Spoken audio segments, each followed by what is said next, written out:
नमस्कार, नवरात्रि विशेष में आपका स्वागत है। मैं हूं आपके साथ साक्षी गुप्ता। पूरे देश में नवरात्रि की धूम मची हुई है। सुबह से लोग मां के दर्शन के लिए जा रहे हैं और आज नवरात्रि विशेष में आपको बताएंगे मां के छठवें स्वरूप यानी कि मां कात्यायनी देवी के बारे में। आज मां की सबसे पहले वो छोटी सी कथा बताएंगे, उसके बाद बताएंगे मां कात्यायनी देवी को कैसे प्रसन्न किया जाता है। तो सबसे पहले मां कात्यायनी देवी की यह कथा सुनिए। नवरात्र का छठा दिन आ चुका है और श्रद्धालु माता की भक्ति भाव से ओतप्रोत हो रहे हैं। देवी भागवत पुराण के अनुसार नवरात्र के छठे दिन देवी के छठे रूप मां कात्यायनी की पूजा की जाती है। देवी कात्यायनी को महिषासुर मर्दिनी के नाम से भी जाना जाता है। यह देवी का कन्या स्वरूप है जो अपने भक्त ऋषि कात्यायन की मुराद पूरी करने के लिए पुत्री रूप में प्रकट हुई थी।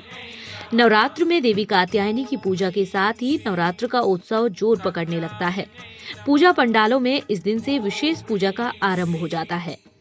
पूजा पंडालों में नवरात्र की छठी तिथि को शाम के समय गाजे बाजे के साथ माता की डोली निकलती है और जिस बेल के वृक्ष में दो बेल एक साथ लगे होते हैं उनकी पूजा करके उनको पूजा में आमंत्रित किया जाता है। नवरात्र के 7वें दिन सुबह इस बेल को डोली में बैठाकर लाया जाता है और इसी बेल की पूजा करके देवी के नेत्रों में ज्योति का संचार किया जाता है। इस विधि के बाद पूजा पंडालों में देवी के मुख पर लगा आवरण हटा दिया जाता है और भक्त माता के रूप को निहार कर धन्य होते हैं। छठवें स्वरूप माता कात्यायनी की पूजा भगवान राम और श्री कृष्ण ने भी की थी। ऐसी कथा है कि ब्रज की गोपियों ने भगवान श्री कृष्ण को पाने के लिए देवी के इस स्वरूप की पूजा की थी। देवी भागवत, मार्कंडेय और स्कंद पुराण में देवी कात्यायनी की कथा मिलती है। पुराणों में बताया गया है कि ऋषि कात्यायन माता के भक्त थे। उनकी कोई संतान नहीं थी। इन्होंने माता की तपस्या की और उनसे वरदान मांगा कि आप मुझे पुत्री रूप में प्राप्त हो।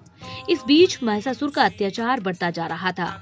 उसने देवताओं को स्वर्ग से भगा दिया था। देवताओं के क्रोध से एक तेज प्रकट हुआ जो कन्या रूप में था। उस तेज ने ऋषि कात्यायन के घर पुत्री रूप में जन्म लिया।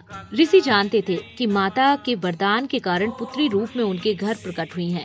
ऋषि ने देवी की प्रथम पूजा की और वह देवी कात्यायन ऋषि की पुत्री होने के कारण कात्यायनी कहलाई। कात्यायनी के प्रकट होने का मूल उद्देश्य महिषासुर का अंत था। आश्विन शुक्ल नवमी तिथि के दिन ऋषि द्वारा पूजित होने के बाद देवी ने कहा कि उनका प्राकट्य महिषासुर का अंत करने के लिए हुआ है। इसके बाद देवी ने नवमी और दशमी तिथि को महिषासुर से युद्ध किया। दशमी तिथि के दिन देवी ने शहद से भरे पान को खाकर महिषासुर का वध किया। इसके बाद देवी कात्यायनी महिषासुर मर्दिनी भी कहलाई। नवरात्रि के छठवें दिन यानी कि मां कात्यायनी देवी की कथा तो आपने सुन ली है। अब मां कात्यायनी देवी को क्या पसंद है, किस चीज का भोग लगाने से मां प्रसन्न होती है, इसके बारे में आपको बताएंगे। साथ ही बाद में आपको बताएंगे वो अचूक मंत्र कौन सा है जिससे देवी जी की कृपा बरसना शुरू हो जाएगी। तो चलिए जानते हैं। मां कात्यायनी की साधना का समय गोधूली काल है। मान्यता है कि इस समय में धूप, दीप, गुग्गल से मां की पूजा करने से सभी प्रकार की बाधाएं दूर हो जाती हैं। जो भक्त माता को 5 तरह की मिठाइयों का भोग लगाकर कुंवारी कन्याओं में प्रसाद बांटते हैं, माता उनकी आय में आने वाली बाधा को दूर करती हैं और व्यक्ति अपनी मेहनत और योग्यता के अनुसार धन अर्जित करने में सफल होता है। मां कात्यायनी देवी के आशीर्वाद से विवाह के योग बनते हैं, साथ ही वैवाहिक जीवन में भी खुशियां प्राप्त होती हैं। बात करें मां के प्रसाद की तो 5 प्रकार की मिठाइयों का आप भोग लगा सकते हैं। साथ ही मां को पान और शहद का भोग लगाना चाहिए, क्योंकि महिषासुर से युद्ध करते हुए जब मां थक गईं, तब उन्होंने शहद युक्त पान खाया था। शहद युक्त पान खाने से मां कात्यायनी की थकान दूर हो गई और महिषासुर का वध कर दिया। कात्यायनी की साधना एवं भक्ति करने वालों को मां की प्रसन्नता के लिए शहद युक्त पान अर्पित करना चाहिए।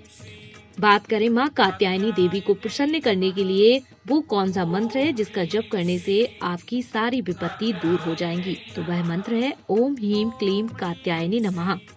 नवरात्रि विशेष में आज जाना है मां कात्यायनी देवी के बारे में, साथ ही उनकी कथा जानी है और मां को कैसे प्रसन्न किया जाता है यह भी जाना है। अगर यह वीडियो आपको पसंद आया है तो आप अपने फ्रेंड्स, अपने फैमिली में इसे अधिक से अधिक शेयर करें। देखते रहिए पेपर टाइम मध्य प्रदेश समाचार। नमस्कार।